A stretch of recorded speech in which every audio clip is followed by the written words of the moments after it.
There we go. Want me to rephrase any of that? No, that's fine. All right, we'll move on to A4, the approval of the agenda. Is there any revisions or questions from board members? Move to approve the agenda as presented. I'll second it. Motion made by Provak, second by Ishins. Oh, now we really get to see the inner workings here. hold Okay. Any other conversations or questions? All right, all those in favor signify by saying aye. Aye. All those opposed? Agenda passes. Move on to the consent agenda. Anything you would like to highlight, Mr. Schrockmeyer? No, we just have a bunch of teachers that went back to school and are moving forward on our salary schedule. So they're making lane changes. And that's it. So pretty straightforward consent agenda. Excellent. Any comments, questions from board members? I'll make a motion to approve the consent agenda as presented. Is there a second? Second. Motion made by Ishins, second by Benz. Any other conversations, questions? All those in favor signify by saying aye. Aye. All those opposed? Consent agenda approved. We'll move on to the acceptance of gifts.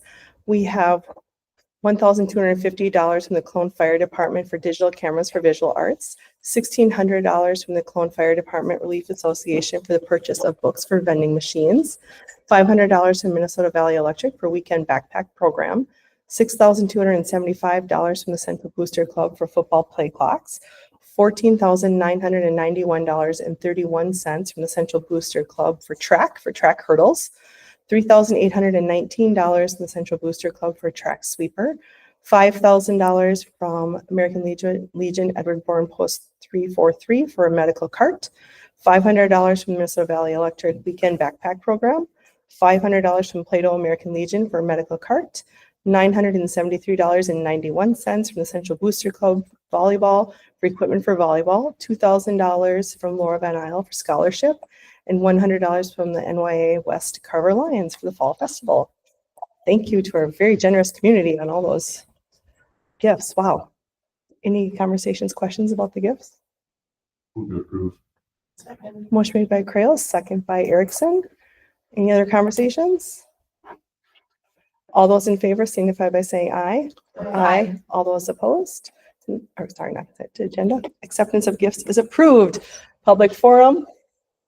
I think we can move on from there. We'll move on to informational items. Anything from, we'll have a student representative next month. Mhm. We'll acknowledge at that time too. Mhm. Okay. And then we'll just move on to the superintendent report. Mr. Schockmeyer. You bet. So I have put in our monthly tech levy curriculum budget and staff development. I'm just going to let you read those at your leisure. But the thing I want to focus mainly on is our ADMs, which stands for average daily membership. Making this bigger for everyone here. Bear with me for a second. Okay, so the results are in. Kids have started school. All of our kids are here, and we are starting off exactly where we did last year, 944 students. So we're really excited about that. We've had if you recall last spring, right at the end of the year, I kind of set the tone where, hey, we have this many seniors outgoing, we have this many kindergartners coming in, and I can give the board an update on where we're at. So again, we had 85 seniors graduate. We have 56 kindergartners coming in. That's our final number as of that's kids in seats right now. So let's just call that just for easy math, a net of net minus 30. We had 79 new students come in and 29 students go out. So that's a net minus 50. So if you take those two together, we're up about 20 students when it's all said and done net from last year to this year. Counting the taking in consideration the kindergarten. We budgeted, you can't see it over here, but right there it says we budgeted at 915. So we do have some healthy difference there. But again, you can see from last year, we started at 944, and typically like in December last year, And this is pretty typical of us. We lost, I think, 10 or 11 kids that Semester change. day. Yep, that's that semester change. And we have some rental housing where that's where the leases end, apparently. So we'll see if we have that sort of trend. But Amy will adjust this in our revised budget, February-ish. But right now we are looking very healthy, and that feels good. And October 1 is the number that you report firm to the state. That's 100% right. So so this is right now, the date that it really counts for the Minnesota Department of Ed is the October 1 count. So we obviously want that to hold already. And I pulled this month, and already we've had, a kid leave. We've had another student come. So there's just some minor changes right now, but for the most part, that's good. I also did, right about this time, I have to update some of the enrollment projections for the Minnesota Department of Ed. And I'm happy and pleased again to say for the second year in a row, our net open enrollment has decreased this time by plus 20 to the good of people that are living in our 20 individual students, I should say. That basically what that means is the count of people that live in our district that are choosing Central Schools as their school of choice. So very excited about that. Excellent. Any other things in your superintendent Nope. report you wanted to highlight? That is the main thing. Questions for Superintendent Schockmeyer and board members? All right, we can move on to board reports. Is there anything from board members? Josh, I put together this. Do you want to talk about this at all?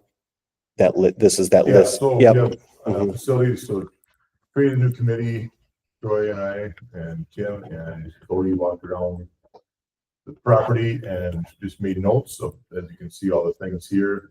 And then eventually we're gonna, I guess I'll turn over to Tim here, but this is just sort of a snapshot of all the things that can be done, so that way we as a board can eventually, the goal is to get this on like a Google Doc. Tim. Mhm. Yep. So I have it in a Google Doc. I just made it as a PDF so that way Or I they should can say, see it here. Be able to check off when it's Yep. done or Mhm. whatever, Mhm. so that way everybody, if you see, I don't know, whatever, the flags or Mhm. you can all see that it's gonna get fixed. Or whatever. Yep. So just to be more transparent with everybody. Yep. Kind of an accountability list too. So Is this just a list you made like from walking around, Mhm. or are you off of that? Are you gonna make like a checklist? Mhm. Like an annual, okay, these are the things we should check every year? That would be the goal, but first, just Yeah. trying to get, like, you want to go back to that, Tim? Yep. So, I don't know, tree trimming, right? So the trees, that's an ongoing thing, so we're gonna have a plan with, the guy who's gonna come and do things at certain times. Some of these are one and done. Yep. Outside windows, pressure washer, that might be a yearly thing. Mhm. Yeah, So for example, tree trimming was on here. We identified I initially had taken down some trees this summer that needed to be done and had some emerald, well, I can't remember if it was emerald ash borer or the other one. They got treated for one of the pests. But then as we went around, there were some other trees that were a little bit of an eyesore. So like literally yesterday or Friday afternoon, our tree guy gave us a quote. We approved that. So he's going to be out in the next couple of weeks to take those trees down. So like that one will just like come off the list. But so like to your point, Emily, some other pieces like there's the boiler. Where's the boiler for steps? So that there's nothing to do. We have the so if you recall in the construction project, we put all the piping and everything in the steps for the heated element, but we had to remove the boiler part. So when we went around, Troy and Josh, hey, talk to me about this. It's on the list. So it's like, do we save some money up for a couple of years and then get that, or do we? It's just a list to like have discussion and dialogue about. and the boiler, that's for the front steps that are heated all winter, so there's no janitor shoveling basketball game when it's blowing snow, even though it's not snowing out. Yep. So it's always heated and won't be a slip hazard. How does this combine with your internal facilities plan that you probably have, facilities director? So this is It's just more just. that- this is more broad. This is more things that we saw when 'cause I'm we were assuming walking some of it around. might Yep, cross into Yep, the other. exactly. Well, the facilities plan for like Cody is more like preventative maintenance for our systems. So like flushing out our boiler system, maintenance for our water softener, like things like that. Okay, Things that are that he's required. building the that- long-term facilities off of. Exactly. Okay. Exactly. So I would say that these two lists kind of Yeah, they kind of will marry together marry a little bit. Okay. Mhm. Any other questions about the outdoor Google Doc? Now that I asked about it, any other board reports? All right, we'll help Shelby out here. We'll go to D, discussion items. D1 is curriculum and assessment, and we'll do the update. We have Andrea Colston here. Come and present. No, I'll get it. I'll put it up above your head. See, look at that. You can see anything. No, you get right in front of this camera here. Just stare right at the owl eyes. Oh, it's panoramic. Okay, I'm Andrea Colstead here to talk to you about the curriculum updates for this year. So the second page, slide 2, this is one of my favorite slides. It just tells us where we've been as terms of curriculum purchases. And I actually had to split this into 2 pages now. So there's been a lot of work done. There's been a lot of investment put into curriculum in the last 5 years. And I especially want to draw everyone's attention to the last 3 bullet points, because those are the items that we finalized last year. So I talked to you about the preschool curriculum and teaching assessment tool created curriculum. The early childhood staff and preschool staff have been trained in that now and are starting with that. And it's going to be so good. There's going to be a big focus on alignment for those preschool classrooms, and just some really good common language and resources that will be used. SEL, the social emotional learning, there's been a newer resource that we're using, K-12, called Character Strong, and then some interventions for special education. And I think the main thing that I want to highlight is these are really high quality. These are intentional. They are, again, there's a focus on alignment. So the next slide shares some of the training for development that has happened. And, again, you might see, I think it's just something to celebrate, and again, focus on alignment. So I'm gonna keep going. You're good. All right, this year, we are ready to do, or we will be ready to do a math resource adoption. So last year, and even a little bit prior to that, we focused a lot of efforts on training around the new standards and even what's best practice in math. And that ensures that we are going to be ready to make some good decisions on what's going to be best for our district. So we will purchase math resources, and the math standards need to be implemented for the 27-28 school year. And so that puts us perfect timing. Actually, a lot of districts are in that same position too. So there's been some regional reaching out about what are other districts looking at, even showcasing some of those resources in just a different way that hasn't been done with other content areas. So, and I talked to you about building thinking classrooms last year, and that's still going. And there's been some reflection around what does that look like with teacher directed instruction, and still really with a high push for engagement and just student math talk. This next slide, I think I just want to highlight that there's been a lot of talk about what math rigor looks like and what best practices in math is. And the standards show that there needs to be understanding of math, not just memorizing, this is how we do this, but actually understanding why math works the way it does. And then also having, speed and accuracy around math facts, because we know that's important. And then putting it all together is that application piece, so that they are being able to flexibly solve problems with their understanding and their fact fluency. So this is just the process for what a curriculum adoption looks like. And so where we are at right now for math is we've spent time developing that local lens. That first step, we were identifying what the essential standards were last year and looking at data, setting priorities. So now we are going to be looking at the options for resources, investigating them, and again, finding what exactly fits best practice and what fits us. And that will be ready to launch and implement next school year. Other things for this year, I talked about the preschool, the Creative Gold and TS Gold. We're in year 2 of letters training, and phase 2 actually will start this year as well. Or we will start knowing some more about that actually. Can you explain what, like who those people are? Sure, Yep. absolutely. Mhm. So letters is the the science of reading, how the brain learns to read. And so we had most of our elementary staff, actually K3, go through that a couple of years ago. Then we had the READ Act come through that says that we have to have K3, which we had done, and we had to have our special ed teachers be trained and our intervention teachers be trained.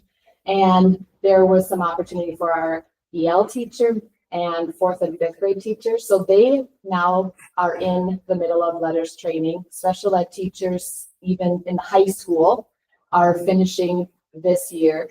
And then phase 2 is any other secondary reading teachers. So 6-12 reading teachers. And the ones who are already doing interventions, they're already in this. So we really are getting down to most of the, anybody who does anything with literacy. And I'm just going to add, Andrea went and she is a certified, what do we call you? A certified letters trainer. Yep. So she is actually the one facilitating the training at the district level. So if we ever have new staff come in, we don't have to send them somewhere. We can do that internally with us. It works really well to use our professional development days for Mhm. that. Teachers appreciate that because it is so time consuming. It is around 140 hours to do that letters training. Yep. And then I mentioned the intervention with the special education, and then also arts for generalists. So that was part of our comprehensive arts planning that we had been working on the last couple of years. That's continuing. And the other thing that I just want to keep highlighting and celebrating is the organizing that has been done in the secondary with scope and sequence work around the standards and pacing guides. And again, this just really just focuses on instruction and the standards and making sure that there's just some really clear alignment, clear pathways for what learning progressions look like in the content areas. And there's been a lot of work the teachers have done amazing with that work. So, and the next slide, I get to talk about is some of the MCA data. And, I think we all have been so excited about what has been done at Central for a while, right? And I think so often we want to just snap our fingers and see that show up in some of these test results, especially with the MCA that the public has access to. And we finally get to see some success with the MCAs from last year. And it's pretty astounding actually. So, and we just have reading and math right now. The science data is still embargoed till October. But I want to share some specifics around what that looks like.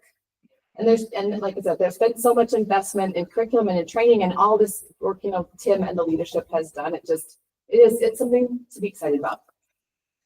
So math in the elementary, we jumped almost 10 percentage points from 24 to 25.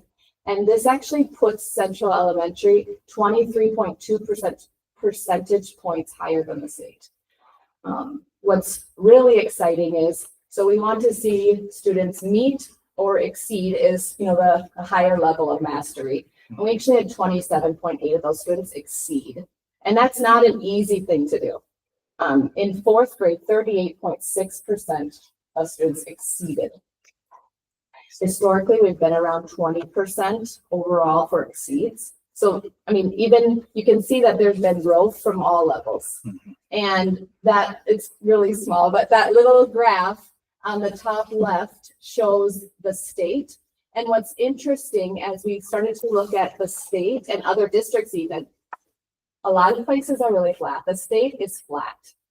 We had this nice jump. And not just here. So let me keep talking about. Is that years? Yes, on the graph? exactly. The Mhm. points Okay. are across the year. So this is probably 2019, Okay. be my guess. I feel like So I've the looked dark at, blue is the state and that turquoise is central. So we've been above the state. But we wanted to keep seeing, you know, this is not where we want to end up even here, even though that we saw this really good growth.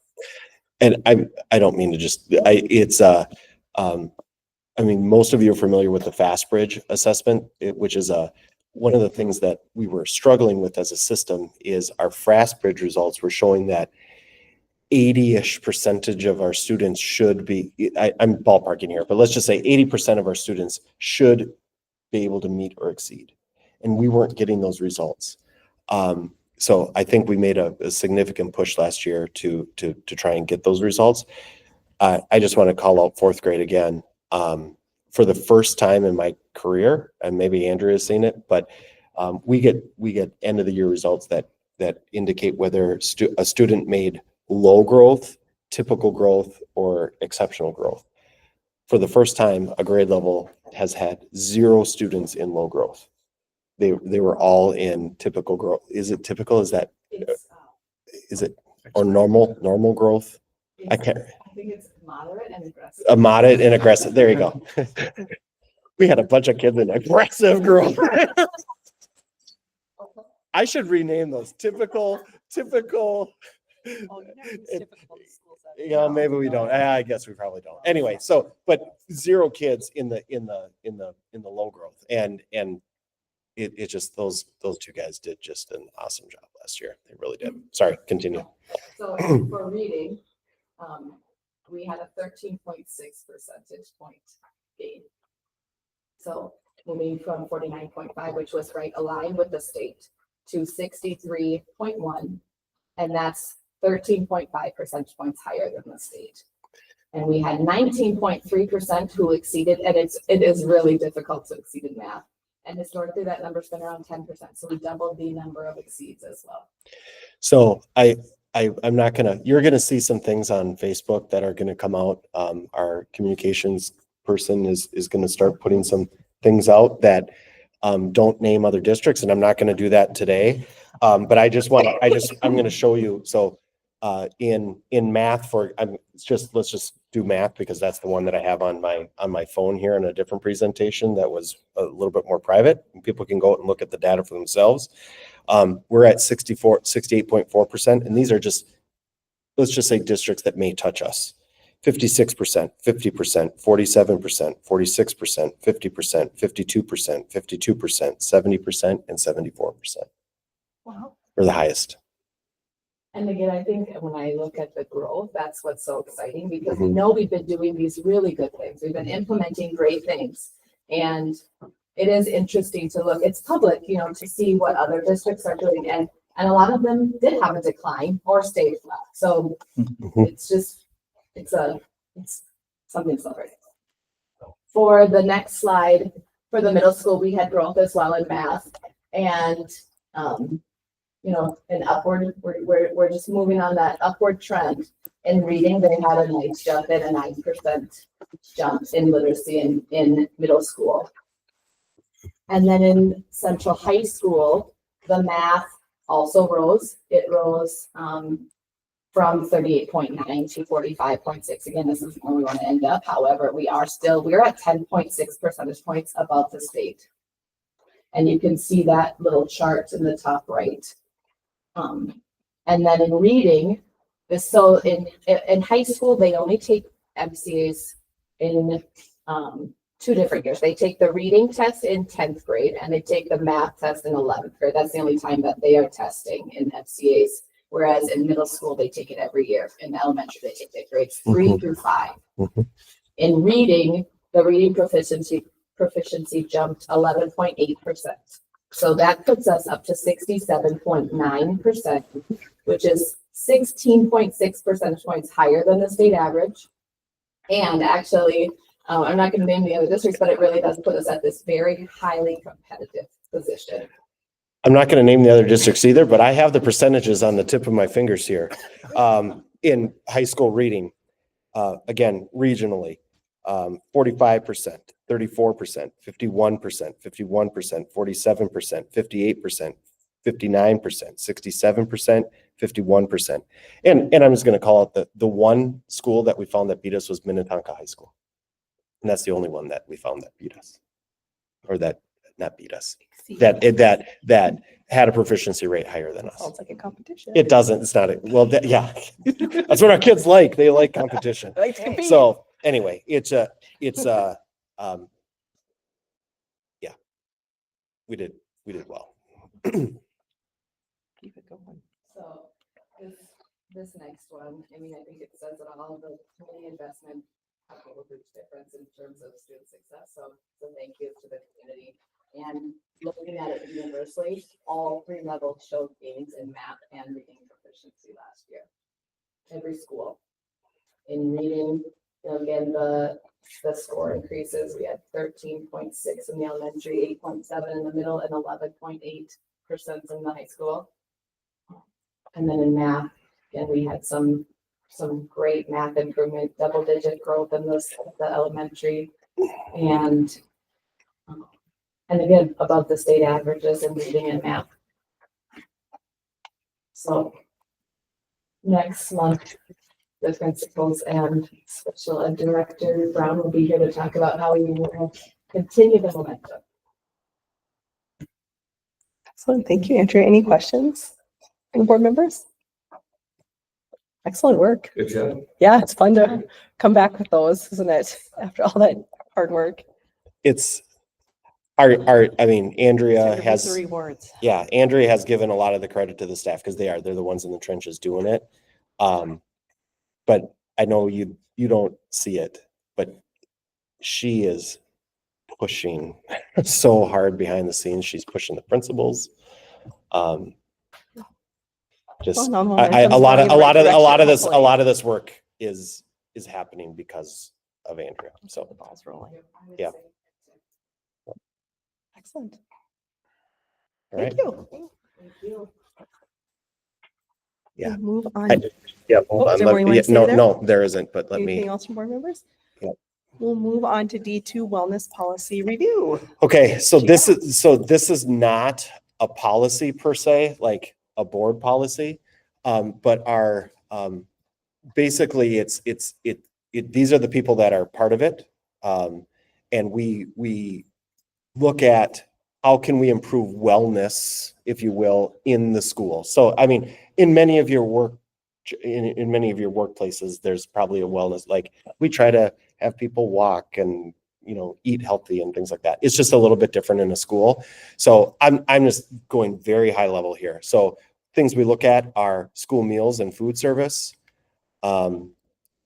physical education and physical activity, like how much time are we going to give for recess and to ensure that kids have that every day, health education, health services, and health office services, mental health and emotional health support. And I think that's it. So please take a peek at this. The reason it's on the agenda is because I need to make the plan public. And now having it part of a board meeting, it's public. Anyone in the public can go back and look at it in the meeting agenda. There's really nothing that you need to do. It's just me reporting on it. So you're going to see this periodically. But this was part of our, we developed this. This was a new requirement as part of our, you may have heard me talk about our food service audit that we had last year. So we needed to have this as part of our food service audit. And now you're seeing the fruits of the labor. And that's it. Any questions from board members? Okay, we'll move on to D3, policy 707, transportation of public school students. Okay, Okay. so Shelby, Josh, Spencer, and I met was this 2 Thursdays ago, maybe 2 Thursdays ago? We met for 2.5 hours. And coming up on the agenda is all of the policies that we looked at. But this one's policy 707, which is our current transportation policy. There was just I think there was some appetite from the policy committee, like we need to have a discussion or at least start a discussion for the whole board. And basically where the discussion maybe lies is it eligibility? Where is it here? Sorry.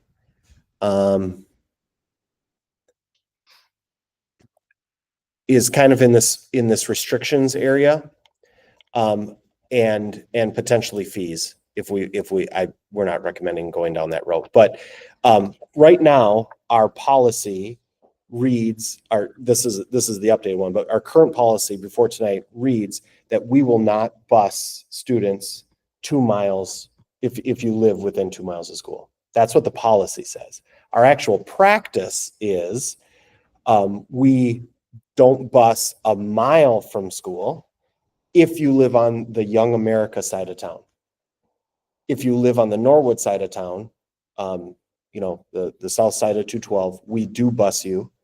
All P5 students are bused, but the walkers on the Young America side of town start at 6th grade. That's kind of what our practice is. At the bare minimum, our policy should be updated to reflect our practice. As we got discussing, and I'm just setting this up, and then the three of you can just tee it off here, okay? As we got to discussing, there was discussion about the Norwood side of things. Why do we bus on the Norwood side? Since the policy was written, however many years ago, the underpass has been put in. There is a belief that at Faxon, which one's Faxon? Is that That's the main one by That's McDonald's. McDonald's? At Stoplight. Faxon, there's a stoplight, there's a semaphore there, and at Quick Trip, there's a stoplight there. So even if students don't want to go to the underpass, there's stoplights. A board member that shall not be named in the meeting said, "Well, Tim, kids are walking to activities at school all summer, and there's not busing." And that kind of cut to the quick real fast in the meeting. And it was just decided, hey, Tim, can you get some maps? Can we find out exactly how many students we're talking about? I don't have that data yet, by the way, but I do have some maps of where a mile is, where, and so on and so forth. So Shelby, Spencer, Josh, I kind of set this up, and I'm just going to take a step back and let you guys talk a little bit. Well, I think that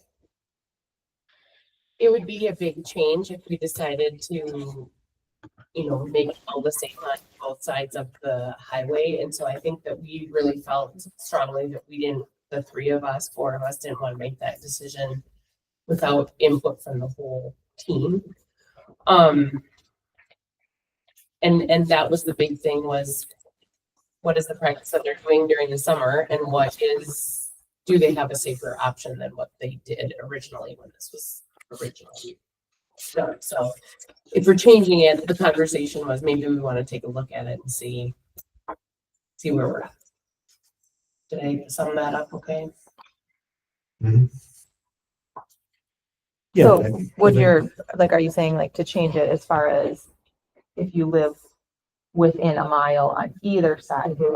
I guess my thought with that is I think that's okay. But I would say, like, as a parent, and we do live on the other side, I don't allow my kids to cross at the stoplight because I have seen so many semi trucks run it. They have to take the underpass if I'm gonna let them go. So I would say that we should be calculating what the distance is with them taking the underpass. Yeah, is it a radius or is? You know what I mean? So Yeah. well, okay, I can't answer that question right now. So I think I think what you need to do is like, give me some guidance and I can find those Plug things. the Like, data. is it, because if you just do a radius, so I will say, talking to Luke, like if you just did a radius,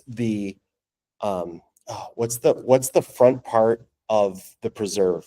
That one that's kind of across, is it the meadow? Is it that front part? It's like, I can't remember the name of the street now off the top of my head, but it's that, like, not at the original preserve entrance, but the one that's closer to 212. Is that Meadows? Meadows. So like half of those, if you just did a radius, half of those homes would be included. But if you put there, if he, because he pulled up, I know, very scientific, he pulled up Onyx or one of his hunting apps, Uh-huh. and he kind of did it through the Right. little pathway through the marshy area there, and it ends up being like 1.2 miles. So he's like, if we plug in what they actually have to do, he's like, then those people would get bused. You know, and There's so just a difference between like, if you look Yes. in like Edina or Bloomington, where it's Mhm. just- the kids can literally just walk straight, just go Yep. down blocks, or here where you're having to go around the Yep. marsh, you're having, that's the only thing I would say, Mhm. but I think it's, And like the Lead by Quick Trip, it's so inconsistent. I mean, in Mhm. 1 minute it's, there's barely any time going to the other side. That's a real even when you concern push, too. yeah, even when you're pushing like the walk, I mean, it's just, yeah, and I know that that's a whole nother It issue is. to be dealt with, but like, just like for, like, I tell if you're gonna walk, you're taking the underpass. That's the way all you do it. Mhm. But I don't have a problem with doing it either. And that's why, I like to know when this policy was put together, because I know it was sensed, that underpass, the city spent millions of dollars, to get that done. I don't know how much we had to pay, but. and then I don't use it for- that recall was a ever big use talking of about that. this. Mhm. Yeah. So it originally, the policy was made in 1995. I could go back and look at the revision, but I think like 2008, something like that was the last time Don't that this one was recall looked at. So we ever have not talking looked about at it. Yep, yeah. we have never had this And I was on conversation. one term before you, and I don't Yep. recall ever having this. And it's the houses that are, so if you think of, if we're gonna bust somebody, they live right across from Dairy Queen. Now we're driving a bus to that person that's closer than Right.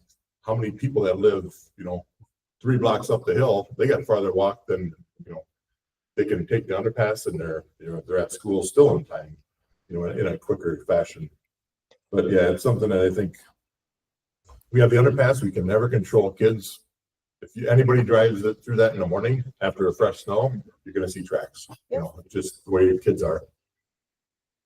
I think too, though, like using the argument that like kids walk in the summer, there's a big difference between asking your kid to walk a mile and a half in the summer when it's 70, 80, 90 degrees than it is when it's 10 degrees Yeah. or 10 below. Like, I think that's kind of, and you can't say, okay, well, during the winter, we're gonna, so, but I think a mile, So that's not Can we- really unreasonable. can I respond to what you just said Please there? do. So I think another thing to keep in mind is just the sunlight, Mhm. like in the winter as well. But when you just said, well, we can't have a winter busing. I've called around. GSL has a winter busing. Oh, plan. really?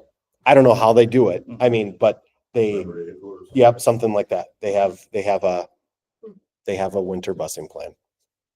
I mean, I guess it's something to look at. Yeah, It I sounds mean- like it would cost more in like It logistical. could, comparison. but I'm Just just, I feel like it's my job to put it out there. Yeah, Another no, district that neighbors us does. So So we are picking up all elementary. so no, I- regardless, we have picked up all elementary. And This that's everywhere. So this is just. Just 6 through for 12. 6 through 12. Mhm. So then one thought was, if we, like the high schoolers, let's say they get on in the morning and they would get dropped off at elementary. Then from there, they're not getting bussed over here, to me, I think you could maybe make something work in the morning, but after school, when they're out earlier, they're going home, there's kids sitting in school now till 3:30, waiting to get bussed home when they could have been home already, because they're sitting at school, Mhm. waiting, and, granted, if it's 20 below, I get it, but if it's nice out, they're sitting at school, now you have to have somebody chaperoning them Mhm. because they're messing around in school, and there's other factors that go into it there. That is true. There are students that, so basically what happens is some out of town, I'll just say for country kids, wait in the back of the middle school for one of the elementary Bus routes to be done to pick them up. Young America routes to be done, and then they swing back and pick those kids up. Which is part of the reason why we don't put the Young America kids that currently walk on a bus, because that route is about 11 minutes, and it would add about, on the backside, about 20 minutes to the last person. So our average, we try to get kids off the bus within 50 minutes or so, but our longest route is about 55 minutes. It's long. And that's going down to like past Green Isle a little bit. So, but it's not just right there. There's houses, off of country roads and whatnot. And could we have stops where it's, I don't know, we have to figure out, I think to me, the after school thing is the issue more so in the morning, because they're all at home, right? So it's just a matter of, if you pick a spot, it's the Young America Ballpark. We're gonna pick you up in right field, and whoever's there, that covers X amount of blocks. If you live in one of those houses, that's your spot. And if we don't have as many stops, but do it more, I don't know, Yeah. centralized, and you Like that. pick Yeah. spots, and if you're on it, you're on But it. outside of and periphery stops. Mhm. after Because you're gonna- school, You're gonna have that a wait. problem in neighborhoods. So that could be a Yep. real tricky thing. Like if let's just use that preserve one as Mhm. an example. How would you say, okay, kids, if you live on this Yeah. side? Yeah. No, you'd have to just do the neighborhoods. There could be some work, some data that you're gonna have Mhm. to gather about how it affects some neighborhood stuff. So I will tell you, the preserve, I know, is our largest stop. Like, we have one bus that picks up all the kids there. We've had to go to an 84 passenger bus. It's our largest route. It's our busiest Couldn't route. see those splitting. Okay, Mhm. half the Meadows gets No, the ride. no. It doesn't just. I wouldn't necessarily recommend that. And I like Emily's thinking of, like, how are we going to calculate it? What I heard you say is calculating by an actual, not a radius per se, but an Right, actual, an actual an actual walk. I think that's the way Luke, the bus, or the transportation director, would like to do that. Because there's no direct route to the school from the preserve Mhm, either. mhm. You know, No, I mean, 'cause like, you still have to- go around, And that'd be- Tacoma, and you gotta walk. Yeah, Mars. yeah. yeah. I mean, it would be different if there was Five-way stop. Mhm. just, housing all the way there and the kids just follow the block, Mhm. but there isn't. And Tim, one of the things that we had just, as we talk through it, right, is, if we got to a point where we had to add a bus route, Mhm. 65K Yeah, it's about In that range. $65,000. Mhm. to add a route. So current prices. Mhm. So that's, just one of the constraints that we have to work within is if we got to a point where we split things in a way where we need to add routes, we're gonna be adding, a decent amount of cost into Mhm. the budget too. So I think I'm hearing some data collection for you about like numbers affected. Breaking it down by what is actually that radius of a mile, right? Of how to walk to school safely versus as the crow flies. Mhm. What other data would you like him to kind of gather related to that? What about like the number of students who should be on each route? Like Mhm. like to your point of like in the if it's the evenings that like kids could walk home, kids in the middle school, high school have like activities. Is there options to condense things in the evening so that we don't have to send another bus back or put, you know what I mean? I don't know. I'm just, Potential versus actual Yeah. ridership. Yeah. Mhm. and I know that that's hard because like what happens if something's canceled and then now there's all these kids that need to run, but like, I don't know. Mhm. Yeah, then you have two houses selling on the street, and that was 10 kids that just moved in, it's like, Yep. oh, now we're over. Yeah, right. Yeah, because Those there are are good problems. to Yeah, have. yeah, We can have more of that exactly. Conversation. 3 bus routes. There we go. Yeah. No, I'm teasing. Other things that you want me to I collect mean, for you and report back Maybe next some month? data of districts that are in similar situations to what they do. I'm just, Mhm, because I'm familiar with Waconia a little bit, but what do they do with the people across from 5 mhm. over there that go to the middle school and high school? Couldn't tell you. I couldn't speak to that. Mhm. So what are some data of what other districts have done And also? is, And what's a typical distance? yep, so How do they calculate it? I'm just picking up on one thing that you I know, said, I got a like, lot of questions. is one of the issues 212? Like, that just what that highway represents. Yeah. I mean, and not represents, but just it's 4 lanes. It's, and It's quick I'm, moving traffic. Yep. If historically growing up here, it is a highly emotional Yep. road. And it's only gonna get busier. Yeah. Going 4 lane, how much is that gonna pick up too? I don't know. But Yeah, you- it carries some emotion to it. Mhm. But I guess my point is when I'm asking around with other districts, Glencoe is probably a good, I is a feel like good it barometer. major highway and- issue. And like, what does Waconia do around 5? Yeah, I'm trying to think what other, You know. there's gotta be other, 169, Belle Mhm. Plain. Yeah, And Belle Can Plain you or also get Jordan. some Yeah. information Glencoe of- may not really be a good one because everything on the other side is all. Yeah, it's a little Golf more course, commercial. yeah. You know, they're Yeah, not I walking guess. that far. I suppose that's a good Yeah, it's tough. Highway because if 15. you're doing it for the elementary, don't they? It's not I very get it for easy. the elementary, but as they get older, South I side. mean, you gotta trust your kids to be able to go bike to a friend's house and do whatever. We have the tunnel, I get it, kids might not use it, my kids don't always use it.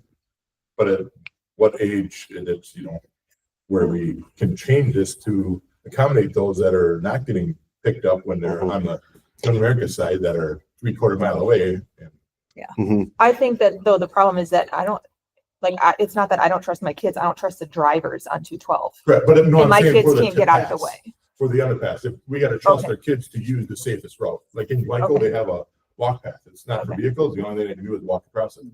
And then with the underpass, they just brought up, the lights were just finally working in there. They didn't work, the lights in there didn't work in that tunnel forever. Yeah, Okay. that's. And that's also an issue too with the city, with they have to Mhm. keep them, you know, so it's lit up because you want.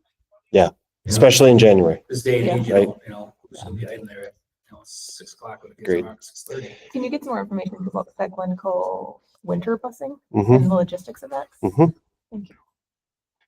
I know you said earlier, you didn't really want to have this as an option, but what districts also charge? Mhm. You know, if we're gonna add another route, we can add routes, but we're gonna have to pass. I mean, we gotta figure out a way. If that's the issue and it's gonna be another $20 a year, sign me up. I'll do it. You know what, I don't know what the number is, but Yep. that would be something also. So I can speak, I spoke to the smaller group just about my experience. So I don't live in the district. I live in the Mounds View district, and they have a very strict busing policy that basically if you're within a mile, you walk. But if you are within 1 to 2 miles, you have the option to get busing. And I'm not saying that this is what it should be, but they charge me $470 a kid. We pay about $950 a year for busing for my 2 middle schoolers. And it's like you really, so that or you have your kids Could be walk. an equity That- piece that- that we don't want to I- necessarily yep. get into. I I don't know. don't disagree. And I'm not recommending that. Like, that is the worst trick that I, for a single year. But that is what. How do they do that for ages? Is it certain ages or is that just, if you're over a mile, you gotta pay, it doesn't matter if you're. Or you can choose to walk. But I mean, is it first grade all the way through, or do they pick up elementary up to? So kindergarten is bust. Everyone, because they have kindergarten centers, so it's like, Oh, I'm pretty all over the place. it's 1 through 12. Yeah. So we've been paying that for, 8 years. Is the issue with, needing to add another bus or whatever, is it, number of kids on the bus or number of stops? Like, is this number of stops what is adding too much time, or are buses at max capacity? I want to clarify make one thing. sense? I don't think we're saying that we need to add a route. No, if we were to allow more students on the bus. Okay. What's our Adding, capacity for that? Yeah, are we at Stops. capacity for all of buses? adding stuff. Or would to get a bus back faster to get the kids out into the country? Okay, I think Could we say, this whole circle stops here, this whole neighborhood stops here, if you're past on the Yep. Norwood Then you have side, to Yep, walk a yep. couple blocks. you know, so you walk a block. or Yeah. two. At least we got you across this, we got you Yep. across 212. Yep. Adding I stops. just throwing that No, out. because Yep. Elm Street's got like 6 stops. Combine that down to one. Yeah. They'll walk Yeah. down to Central Point. Mm-hmm. Yeah, they might have to walk a half mile, but they're all in one Right. spot and they'll get on. Like everyone gets on at my house. In the Ooh, circle. Luke's got some homework. When we got stop And bus and then. The kids there's all know like to close 3 the on Elm garage Street right and now. they all come in when it's cold. And I'm totally like, but like Mhm. everyone just comes from all around. Mm-hmm. Could we, But then that's also would help with the fairness for the Young America side. At least if you had hubs, yeah, then, you know, yeah, if you're on the other side, you're gonna get picked up, but you have to go back to, I don't know, Elm Street if you live right across the highway. Mhm. So it's your choice, but it's getting picked up on Elm Street because you're gonna walk 4 blocks or whatever. Regardless, yeah. Okay, let me, so Sorry. these are good questions. And I think what you're hearing tonight is why the group of 3 were like, okay, we need to just bring this back to everyone. So I'm going to have Luke work on it. I will try to have something back for you next month. If not, it'll be 2 months. So let me get some data. I would and- assume we would be talking about implementation and then If- next Yeah. school year. So. Yes. okay. Oh, this wouldn't be Okay. something for like, Not- no. Mid-year, we're not Yeah. doing this. No, Okay. no. All right. All right. Okay. Anything else? Shelby, you had something. I mean, I think it's tricky too, because it's going to, doing the things that we've just talked about, different options, is going to create more work. Yeah. For someone. So I think we have to like really weigh it. Right. Yep. Yeah. Totally agree. But I think we've also like just described bus stops. Mhm. That's what we just described, right? Mhm. If you take the city bus anywhere, like that's what you do. You go to the bus stop. So that like the concept is not foreign, but yeah, No. it's gonna Yeah, I'd be create curious some as to the numbers of conversation. kids I'm just not affected by sure if that. you, like, people really don't like a lot of change. Mhm. So Yeah, no, it definitely will. I'm envisioning the phone calls and the conversations that are gonna go on the other side. Yeah. We need big change. I will just send them a video of this board Sure. meeting. We all have I'm different teasing, I'm thoughts teasing, I'm and- teasing. We have a lot of lessons we're looking through. A lot of factors to consider and a lot of, No, I'm it's teasing, all I'm about the teasing. safety of kids. Yeah, It's a priority. So yes. it's like, exactly, that's. Yes. Okay. And fairness and equity. Yes, Yep. yes, Mhm. yes. Okay, All right. I'll move Good on discussion.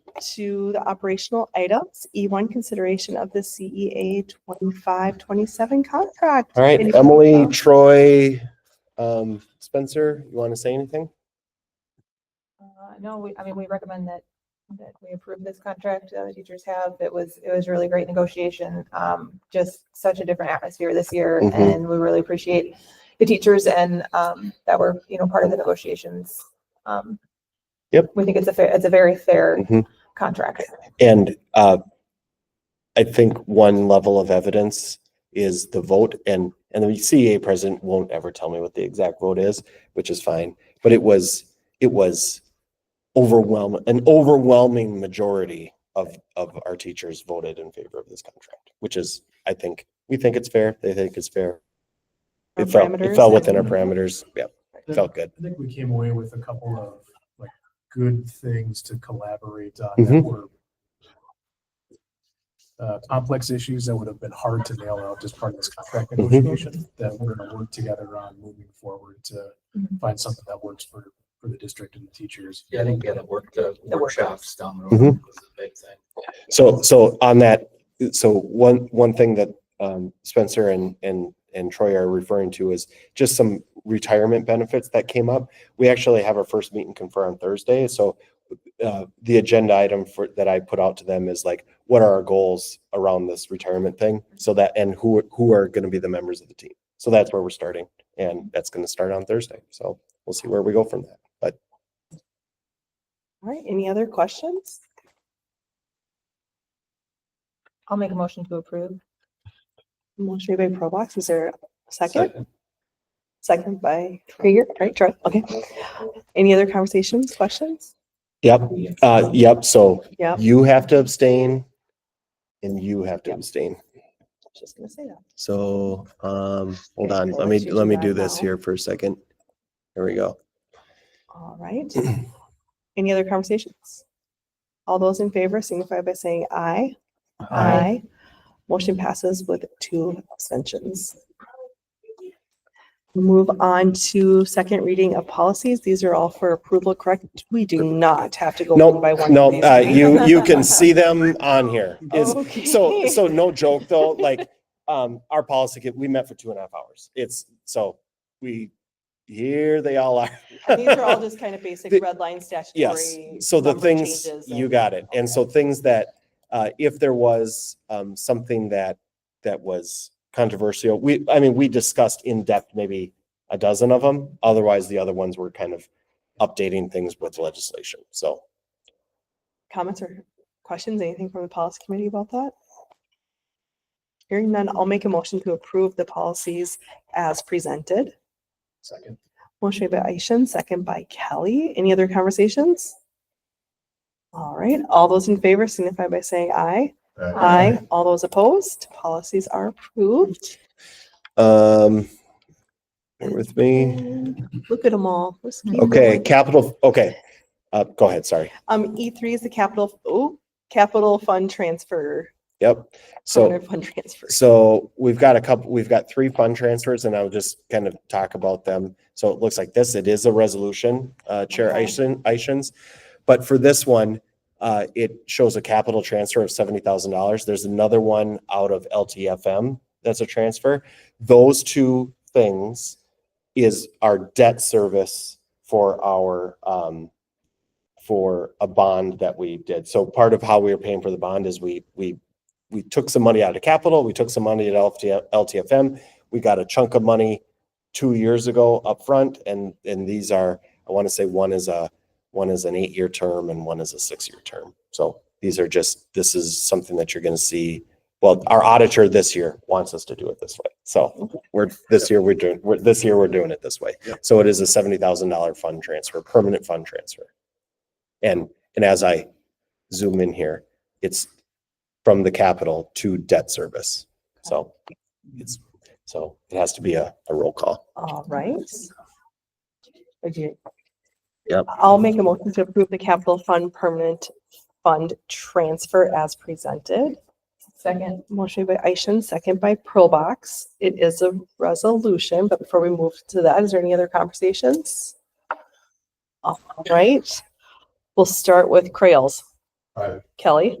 Aye. Benz. Aye. Aishan's aye. Probox. Aye. Krieger. Aye. Erickson. Aye. Resolution passes.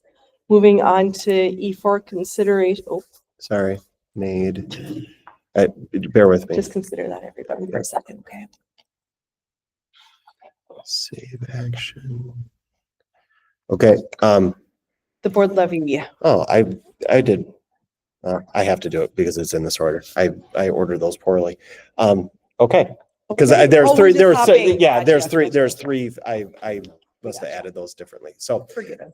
okay, this, if you look at our board calendar, this is the month that we always do our preliminary levy certification.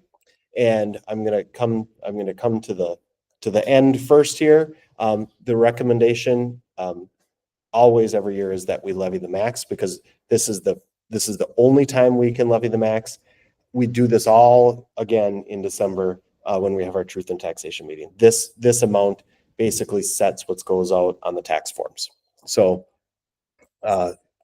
that's the ending. Now I'm going to give you the nuts and bolts. So we are providing an overview for the proposed property taxes for payable 26 for fiscal year 27. So we collect the taxes like a year in advance, and I'm going to review significant changes. This is stay in the call. This is the preliminary amount. Like I said, the December 15th is our truth and taxation hearing. This is when members of the public can come voice any concerns that they have about taxes, and we can listen to them, but we have to have something certified by December 30th for by law. It's probably the biggest thing that you do as a school board member. So what are the factors that drive any tax changes? I'm not going to read this to you, but state level decisions. So any increase from our the state formula, any increase in like property values, anything issues determined by voters. These were from 2019 to 2021. We had some pretty significant tax increases, but those were all voted on by the citizens of Central Public Schools. And then like real estate, the real estate market actually does play a pretty significant role, which doesn't impact or isn't determined by any of us, but it impacts what we do. So I can tell you that when we took out our bonds and did some of our some of that work for the building project, we are anticipating 2% growth our property tax, of our anticipated net tax capacity, ANTC, which is the valuation of all of our properties, we've grown by about 12% since we've done that. Like, our property wealth, even though that's not money in people's pockets, our property wealth is growing a lot faster than what we anticipated, even just a few years ago. So, we are certifying in 2025 the taxes that people are going to pay in 2026 for the fiscal year 2027. I know it's convoluted. We are, where are we? We are right here in the process of the whole budgeting process. Okay, so what does it look like? So I would like you to really look at this from a 3-year standpoint. That's why I put this on here. So I'm going to start in fiscal year 25, which was the 23-24 levy. Our general levy was $2,820,000. Last year, for some reason that I still honestly cannot figure out, we qualified for a lot more state aid, which was basically, I know it's all taxes, but it's taxes from everyone in the state that comes into our coffers rather than just local property taxes. So I don't know if you remember me saying this, like our levy went down, whatever it was, 40, what is that, about $35,000, but our actual revenues went up like $400,000 because we qualified for more state aid. This year, we didn't qualify for as much state aid, so we are almost, we're up a little bit more, but we're back in the, I would say we're back in the range that we were 2 years ago. It's up a little bit from that, but there's a net increase of $112,000, which is a 4% increase. Our community service fund, don't freak out about this 8% number over here. It's a net of $12,000. That's like, I'm not joking when I say this. This community service fund probably accounts for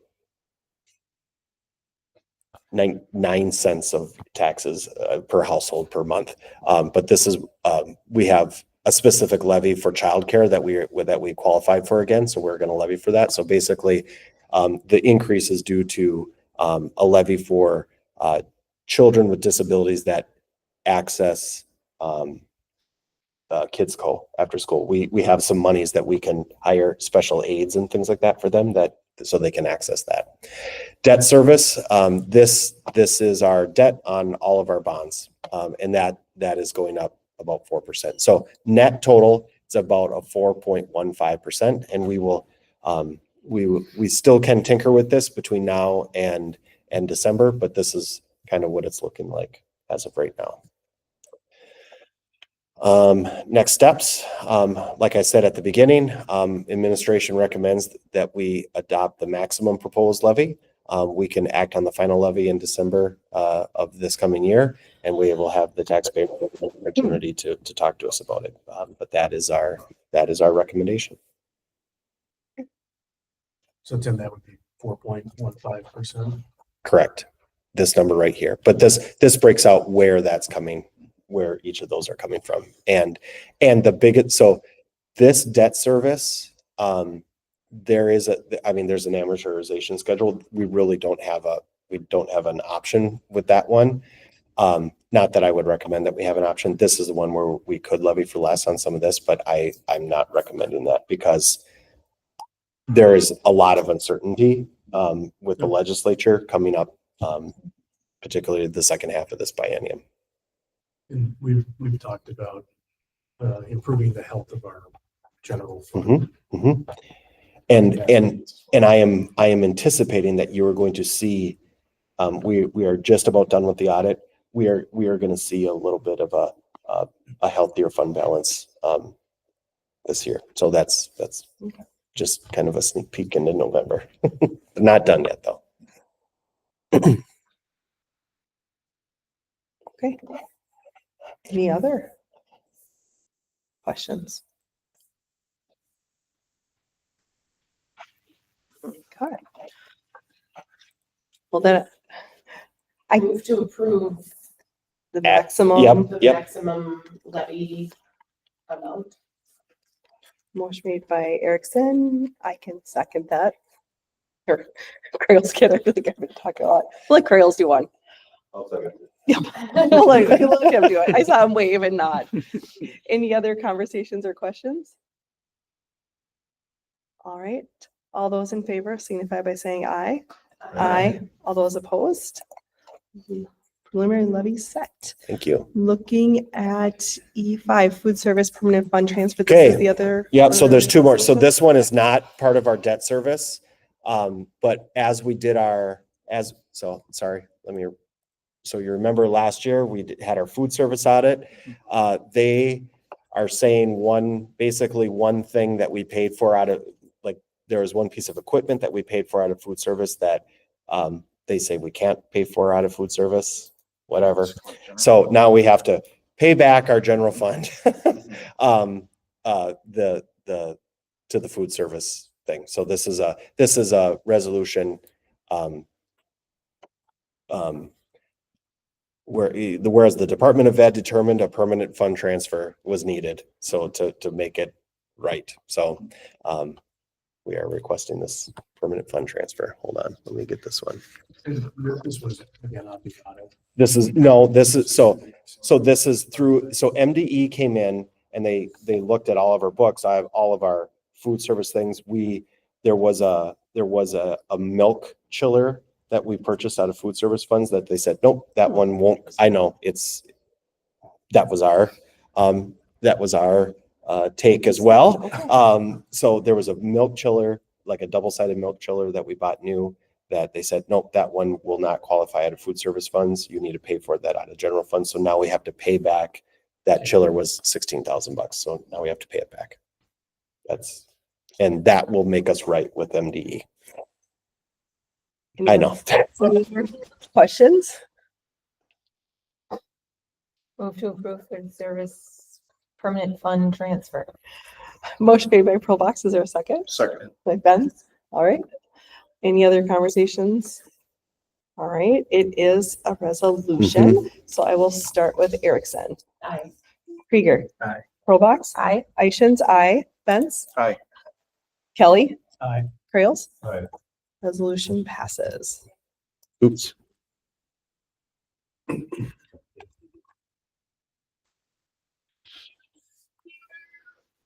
All right. And the last one. Capital projects, permanent Yep. funds transfer. This is the other half of that, of the debt service for our bond. So I don't know if I need to say anything more than that. Any comments, questions from board members? Move to approve capital projects permanent fund transfer. Motion by Probox. Is there a second? Second. Second by Kelly. Any other conversations? All right, it's a resolution. So we'll start with Crails. Aye. Kelly. Aye. Benz. Aye. Ishins, aye. Probox. Aye. Krieger. Aye. Erickson. Motion passes. Our next, I think the last thing is our next board meeting is October, was it 27th? I can't remember. Oh, yeah. 6 o'clock here in the boardroom. Anything before we entertain a motion to adjourn? One more thing, with the steps, is that something we get a price on just to see how much that is for the boiler? We can. I mean, it's going to be about $70,000. I know it was $70,000 when they were here. Okay. So that's a ballpark. It'd just be nice to get that going sooner or later. Yeah. Yeah. I don't disagree. Yes. Maybe that's why. Maybe we never put in, I'll never. Never snow again. I will make a motion to adjourn our regular board meeting. Is there a second? Second. Motion by Ishins, second by Probox. Anything else for the good of everyone? All right, all those in favor signify by saying aye. Aye. All those opposed? Meeting is adjourned. Thank you. Yay.